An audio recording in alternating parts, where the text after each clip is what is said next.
Hello மக்களே, இன்றைக்கி நம்ம ஃபர்ஸ்ட் டைம் கடைக்கு சேல் பண்ணுறதுக்காக ப்ரௌனி பண்ண போகிறோம். அந்த ப்ரௌனி எப்படி பண்ணுறேன்னு நீங்கள் பாருங்கள். ப்ரௌனிக்கு தேவையான பொருள் எல்லாமே அளந்து எடுத்துக்கிட்டேன். தென் பட்டரையும் டார்க் சாக்லேட்டையும் மெல்ட் பண்ணி எடுத்துக்கிட்டேன். அது கூடவே 2 முட்டை, சீனி, எசன்ஸ் எல்லாத்தையும் போட்டு நல்லா கிண்டுக்கிட்டேன். ஃபஸ்ட்டு இதில் வந்துட்டு நம்ம நல்லா நோட் பண்ண வேண்டியது பவுட்ரு பண்ண சுகராக இருக்கணும்.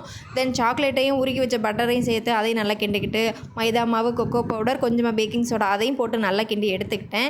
ஸோ இது ஃபாஸ்ட் ஃபார்வர்டில் போட்டனால உங்களுக்கு ரொம்ப ஸ்பீடாக தெரியுது. நீங்கள் நார்மலாக கிண்டி எடுத்துக்கோங்க. ப்ரௌனி பேட்டர் ரெடி ஆயிடுச்சு. அதை நான் ஒரு ப்ரௌனி டின்னுக்கு மாற்றிக்கிட்டு நல்லா டேப் பண்ணி விட்டுட்டு பாதாம் வந்துட்டு நான் துருவி வச்சுருக்கேன். அதையும் மேலே கார்னிஷிங்க்கு போட்டுட்டு ஓடிஜி 10 மினிட்ஸில் ப்ரீ ஹீட் பண்ண ஓடிஜிக்கு மேலே வச்சுக்கிட்டு அதையும் எடுத்துக்கிட்டேன்.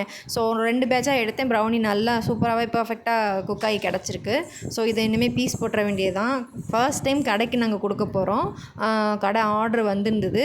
அதை பார்த்துட்டு நான் ரெகுலராக கொடுக்குறேன்னு கடையில் சொல்லியிருந்தாங்க. ஸோ நமக்கு பர்ஃபெக்டான ப்ரௌனி கிடச்சிருச்சு.